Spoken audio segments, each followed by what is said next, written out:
E aí, pessoal, sejam bem-vindos à nossa aula de Química 4. Professor Jonas, nós vamos então dar continuidade ao estudo que estávamos desenvolvendo. Dessa feita, nós vamos então para o livro de número 2, a última aula, que seria a aula de número 8. Vamos estudar nessa aula a primeira parte das propriedades coligativas, ok? Então, propriedades coligativas, aula 8, Química 4, livro 2, beleza? Olha só, primeira coisa, antes de compreendermos o estudo das propriedades coligativas, precisamos analisar o seguinte: todo líquido, todo solvente, ele apresenta um conjunto de propriedades que lhe são características. Por exemplo, temperatura de fusão, temperatura de ebulição. Quando a este solvente é adicionado um soluto que não seja volátil, ele vai modificar as características desse material. Sendo assim, nós chamamos então essa modificação de propriedades coligativas. O objeto de estudo das propriedades coligativas é compreender o que vai acontecer com esse solvente à medida que se adiciona um soluto não volátil ao material. As 4 propriedades coligativas que nós estudaremos são tonoscopia, ou também chamada de tonometria, a crioscopia, ou a criometria, a ebulioscopia e a quarta e não menos importante, chamada de osmose, ok? O estudo das propriedades coligativas ele vai ser dividido em 2 partes. A primeira parte, nessa aula 8, e a segunda parte, posteriormente, que nós vamos estudar, que será na aula 9, que vai ser do livro 3. Beleza? Então, vamos lá. Começaremos, então, com a primeira análise, ou primeira propriedade coligativa. Eu coloquei aqui algumas imagens para que vocês pudessem observar que o nosso laboratório maior para a melhor compreensão das propriedades coligativas vai ser a cozinha da nossa casa. Então, com ela nós conseguiremos encontrar ou relacionar o estudo das propriedades coligativas de uma maneira bem mais didática, ok? Então, vamos lá. Um outro aspecto muito importante que nós precisamos estudar para ter segurança nas propriedades coligativas é o que nós chamamos de pressão máxima de vapor. O que é isso? O que seria a pressão máxima de vapor? Imagine a seguinte situação, olha só. Nós temos aqui um recipiente, um líquido, num recipiente fechado. Todo líquido, ele então vai sair da fase líquida e vai migrar para a fase gasosa. Nós chamamos disso de evaporação. Então, a passagem do líquido para o gasoso. Do outro lado, as moléculas que encontram-se na fase gasosa vão voltar para a fase líquida. E aí, quando houver esse equilíbrio, líquido indo para o gasoso voltando para a fase líquida, a pressão exercida neste equilíbrio será chamada de pressão máxima de vapor. Ou seja, é a pressão exercida sobre o vapor de um líquido quando este estiver em equilíbrio. Qual é o equilíbrio, professor? Líquido indo para o gasoso voltando à fase líquida. Tranquilo? Então, essa pressão máxima de vapor, nós podemos analisar ou relacioná-la com os solventes. Olha só, de uma forma geral, quanto menor a temperatura de ebulição do solvente, ou seja, quanto mais volátil for o líquido, significa dizer que mais vapor nós vamos ter. Consequentemente, maior vai ser a pressão máxima de vapor. Tranquilo? Nesse gráfico aqui, eu coloquei alguns solventes para que vocês possam fazer essa relação. O disulfeto de carbono, o metanol, o etanol e a água. Olhe que, à medida que aumenta a temperatura de ebulição, veja que o líquido vai ficando menos volátil. Então, vai diminuindo, consequentemente, a pressão máxima de vapor. Tranquilo? Se eu escolho uma temperatura, por exemplo, a temperatura de 60 graus, qual desses líquidos vai apresentar a maior pressão de vapor? Seria o primeiro. Se eu escolho aqui, a 40 graus, eu vou chegar aqui, primeiro líquido, disulfeto de carbono, segundo, o metanol, terceiro, o etanol e o quarto, a água, ok? Concluindo, quanto menor a temperatura de ebulição de um líquido, mais volátil ele será. Beleza? Vamos avançar? Agora, então a primeira propriedade coligativa é chamada de tonoscopia e ela está diretamente relacionada com essa pressão máxima de vapor que acabamos de mostrar para vocês. Então, observe aqui a tonoscopia. Eu tenho na imagem, antes de comentar a definição, observe essa imagem. Eu tenho as moléculas saindo livremente da fase líquida para a fase gasosa. Em contrapartida, nós temos também as moléculas voltando da fase gasosa para a fase líquida, ou seja, se condensando. O que acontece? Quando a este líquido for adicionado um soluto não volátil, aqui ó, como por exemplo o cloreto de sódio, o que vai acontecer? Ele vai atrapalhar, dificultar as moléculas em irem para a fase gasosa. Então, quando ele dificulta as moléculas da fase líquida em ir para a fase gasosa ou irem para a fase gasosa, nós observamos aqui um efeito coligativo chamado de tonoscopia. Então, em outras palavras, o que é a tonoscopia? Consiste na diminuição da pressão máxima de vapor mediante a adição de um soluto não volátil, ok? Então, esse soluto não volátil aqui, vale destacar também que esse material ele precisa ser não volátil, porque se ele se volatilizar, nós não conseguiremos encontrar o efeito coligativo adequado. Uma outra observação também é que no estudo das propriedades coligativas, nós levamos em consideração as soluções ideais. Então, nas soluções ideais, nós temos, por exemplo, algumas características, como que? Como soluções diluídas, tá? Como solutos não voláteis, enfim, então são materiais que podem se observar o efeito coligativo do solvente. Em outras palavras, para as propriedades coligativas, eu vou analisar o que vai acontecer com o solvente à medida que eu adiciono este soluto não volátil. Beleza? Então, primeiro efeito, tonoscopia. O que é a tonoscopia? É a diminuição ou o abaixamento da pressão máxima de vapor mediante a adição de um soluto não volátil. Vamos para a segunda propriedade? Segunda propriedade coligativa.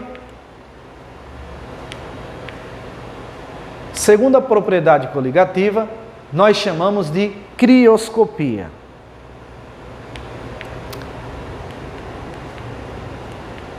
Crioscopia. O que é a crioscopia? Crioscopia nada mais é do que a diminuição do ponto de congelamento de um líquido.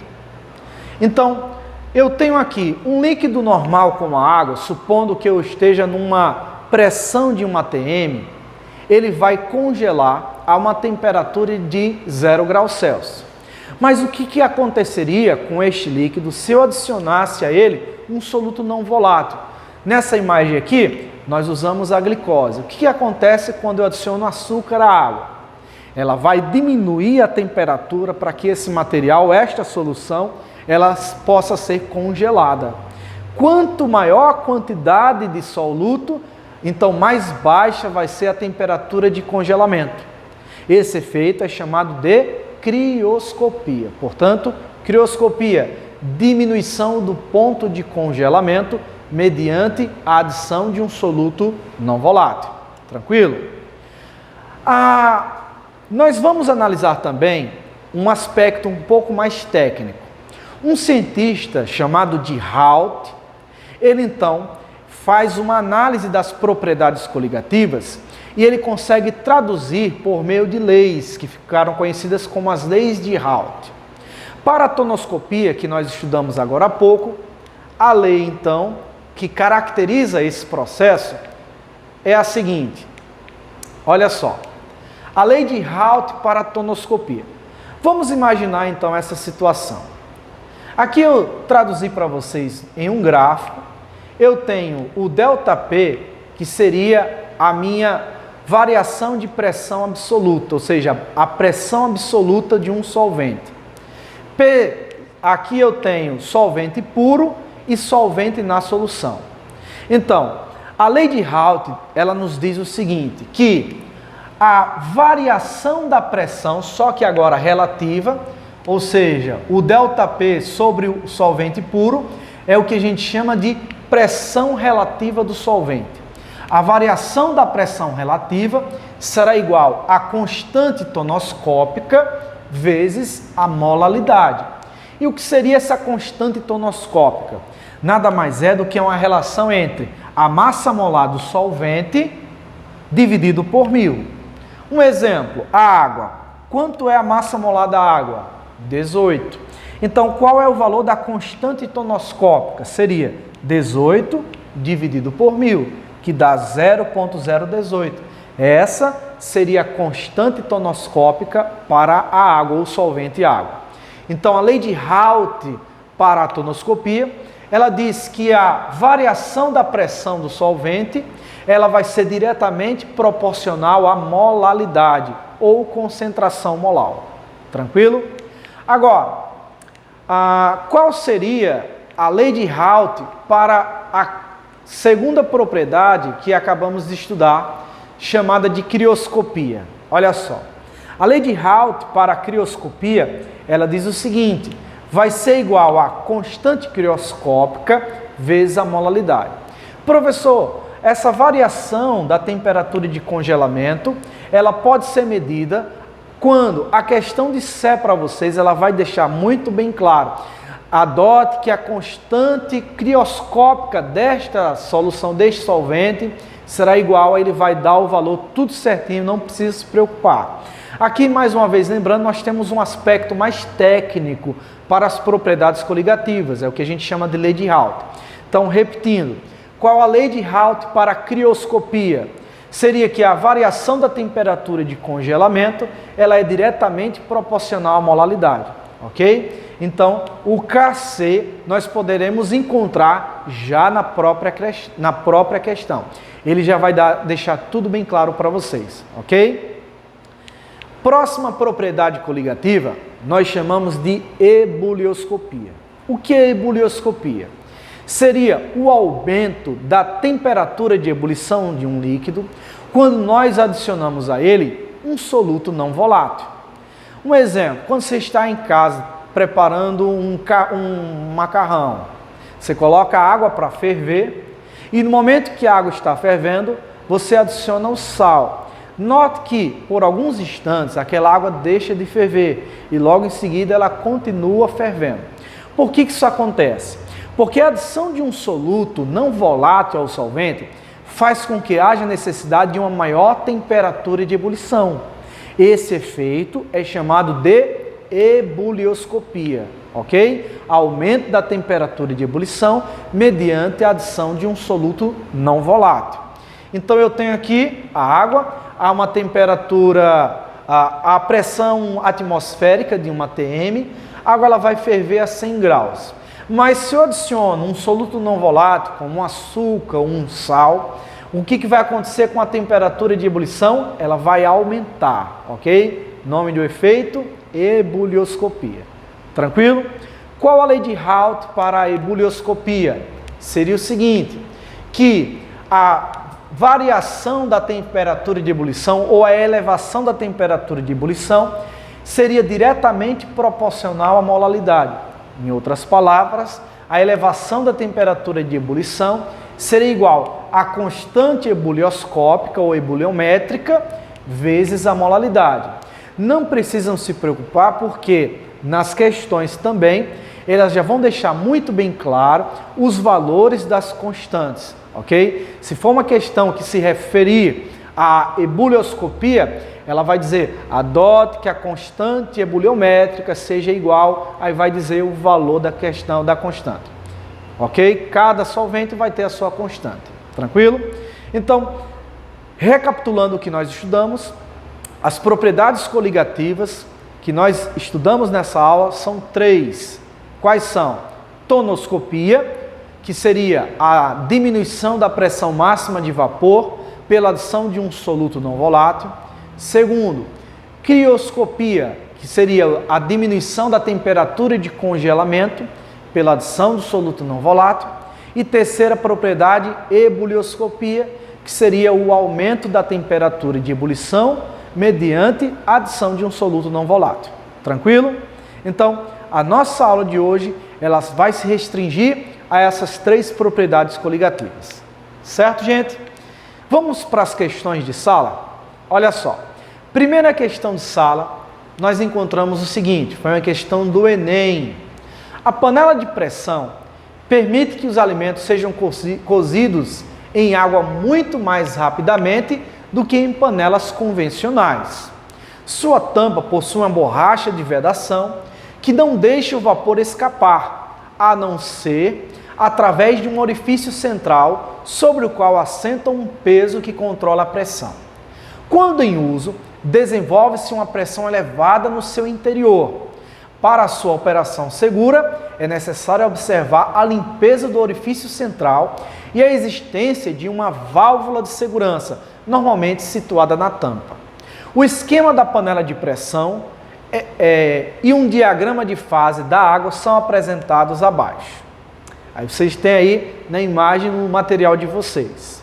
Diz assim: a vantagem do uso da panela de pressão é a rapidez para o cozimento de alimentos. E isto se deve a quê? Qual seria o motivo pelo qual as pessoas optam em utilizar as panelas de pressão? Vamos analisar as sugestões de respostas. A letra A ele sugere a pressão no seu interior, que é igual à pressão externa. E aí? Falso. Não tem como. A pressão no interior deve ser maior. E aí temos o seguinte: quanto maior a pressão, maior a temperatura de ebulição. Ok? Então, falso, letra A. Letra B. A temperatura no seu interior que está acima da temperatura de ebulição da água no local. E aí? A água, vamos imaginar que eu tenho aí uma pressão de uma atmosfera. Ela vai ferver a 100 graus. Mas e dentro de uma panela de pressão? Eu vou criar uma situação maior de pressão. Qual vai ser a consequência? Aumentar a temperatura de ebulição desta água, deste solvente. Portanto, é exatamente isso, ok? A alternativa correta da questão 1, letra B. Agora, por que não seria a letra C? Ele diz, a quantidade de calor adicional que é transferida à panela. Não tem nada a ver. Isso está diretamente relacionado à temperatura do interior, ou seja, a temperatura da água que vai ser maior, a temperatura para que ela entre em ebulição. E a letra D, a quantidade de vapor que está sendo liberado pela válvula independe também. Letra E, a espessura de sua parede, que é maior que a das panelas comuns. Também não é relevante nesse contexto. Tranquilo? Questão do Enem. Então, todas as vezes que vocês encontrarem questões semelhantes a essas, que envolvam o raciocínio do funcionamento das panelas de pressão, não esqueçam. Isso se deve, basicamente, a quê? Ao aumento da temperatura de ebulição do líquido, no caso da água, no interior da panela. Tranquilo? Vamos para a próxima. Segunda questão, também do Enem, diz o seguinte: bebidas podem ser refrigeradas de modo mais rápido, utilizando caixas de isopor contendo gelo e um pouco de sal grosso comercial. Nesse processo, ocorre o derretimento do gelo, com consequente formação de um líquido e resfriamento das bebidas. Olha só, uma interpretação equivocada, baseada no senso comum, relaciona esse efeito à grande capacidade do sal grosso de remover calor do gelo. Mas do ponto de vista científico, o resfriamento rápido ocorre em razão de quê? Qual o motivo pelo qual ocorre o resfriamento? Vamos às sugestões. Letra A. Seria a variação da solubilidade do sal? A letra B seria a alteração da polaridade da água, ou seja, antes de ser adicionado o sal, a água era polar. Depois de ser adicionado o sal, ela poderia mudar de polaridade? Nunca. Então, falso de cara a letra B. E não tem a ver com a variação de solubilidade do sal também. A letra C, a elevação da densidade do líquido. E aí, gente? Se eu elevar a densidade do líquido, eu vou ter uma mistura, uma bebida que vai ser refrigerada mais facilmente? A letra D seria a modificação da viscosidade do líquido. Ou a letra E, diminuição da temperatura e difusão do líquido. E aí? Muito bem. Letra E é a resposta correta. Por quê? Por questões óbvias. Eu preciso, nessa mistura chamada frigorífica, proporcionar uma mistura que faça com que aquele líquido seja mantido na temperatura o mais baixa possível durante um maior tempo. E é exatamente por esse motivo que é adicionado gelo ou às vezes até um outro solvente para fazer com que essa mistura ela se torne cada vez mais resfriada e deixe as bebidas refrigeradas por um tempo maior. Tranquilo?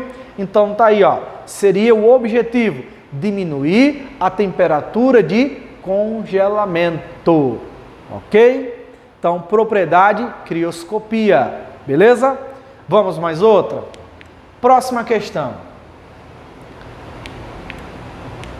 Terceira questão diz assim: na Idade Média, elaborar preparados a partir de plantas produtoras de óleos essenciais, as coletas das espécies eram realizadas ao raiar do dia.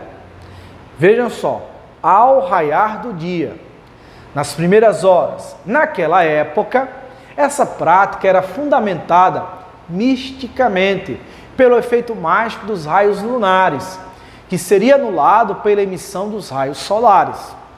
Com a evolução da ciência, foi comprovado que a coleta de algumas espécies ao raiar do dia garante a obtenção de material com maiores quantidades de óleos essenciais. E aí, qual seria a explicação que melhor justifica esse processo?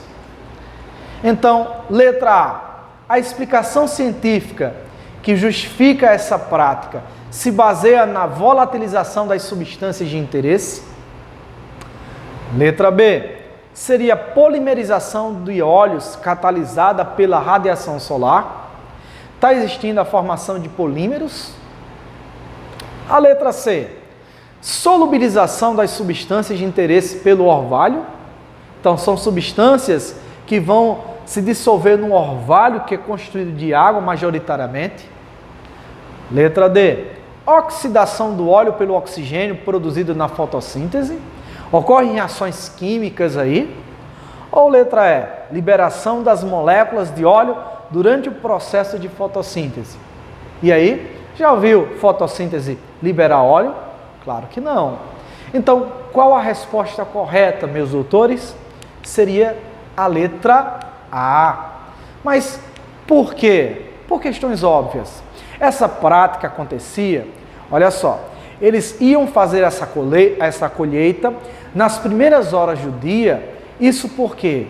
Para evitar que parte desses óleos possam ser dissipados à medida que a temperatura vai aumentando no decorrer do dia, ok? Então, se eu recolho logo nas primeiras horas da manhã, isso significa dizer que as substâncias do meu interesse, alguns óleos que apresentam uma baixa temperatura de ebulição, poderão ser facilmente recolhidas, ok? Então vejam, uma questão tranquila também, proposição correta, letra A. Vamos para a nossa última questão da aula? Olha só. Próxima questão diz o seguinte: sob pressão normal, ao nível do mar, a água entra em ebulição a temperatura de 100 graus. Tendo por base essa afirmação, um garoto residente em uma cidade litorânea fez a seguinte experiência. Olha o que ele fez, gente. Primeiro, colocou uma caneca metálica contendo água no fogareiro do fogão de sua casa. Colocou água para ferver. Segundo, quando a água começou a ferver, encostou cuidadosamente a extremidade mais estreita de uma seringa de injeção desprovida da agulha na superfície do líquido, erguendo o êmbolo da seringa, aspirou certa quantidade de água para o seu interior, tampando em seguida. Verificou após alguns instantes que a água da seringa havia parado de ferver. Veja, ele retirou a água, estava fervendo. Retirou a água, fechou o êmbolo e aí, depois de alguns instantes, ela parou de ferver. Aí ele diz o seguinte: mas ele, quando ele ergueu o êmbolo da seringa, constatou de forma intrigada que a água voltou a ferver após um pequeno deslocamento do êmbolo. Viu que coisa interessante, curiosa? Ele pegou uma seringa, tirou um pouco de água que estava fervendo e ela parou de ferver depois. O que ele fez? Levantou o êmbolo da seringa e aí ele observou que a água voltou a ferver por alguns instantes. Qual a explicação para isso? Então ele quer saber, considerando o procedimento anterior, a água volta a ferver porque esse deslocamento, e aí? A letra A, permite a entrada de calor do ambiente externo para o interior da seringa? Não ocorre entrada de calor para o ambiente interno da seringa. O que acontece, gente? Na verdade é o seguinte, quando ele puxa a seringa, ou seja, quando ele puxa um êmbolo, significa dizer que ele está diminuindo a pressão. Se ele diminui a pressão, o que acontece? Diminui a temperatura de ebulição do líquido. E aí, como a água já está menos quente, significa dizer que aquela água ela vai voltar a ferver, ainda que por alguns instantes, por conta da movimentação do êmbolo, ok? Então, o que aconteceu aí? Seria a pressão, ele diminuiu a pressão. Letra B, provoca por atrito um aquecimento da água contida na seringa? Não ocorre isso. Como eu falei, o fato de ela voltar a ferver nada mais é por conta da situação de pressão. Ele diminuiu a pressão quando ele puxa o êmbolo, consequentemente diminui a temperatura de ebulição do líquido. Então, falso. Letra C, produz um aumento de volume quando o ponto de ebulição... produz um aumento de volume que aumenta o ponto de ebulição da água? Não. Quando ele puxa, o volume é aumentado, mas o ponto de ebulição da água é diminuído. Falso. Letra D. Proporciona uma queda de pressão no interior da seringa que diminui o ponto de ebulição da água. Exatamente isso.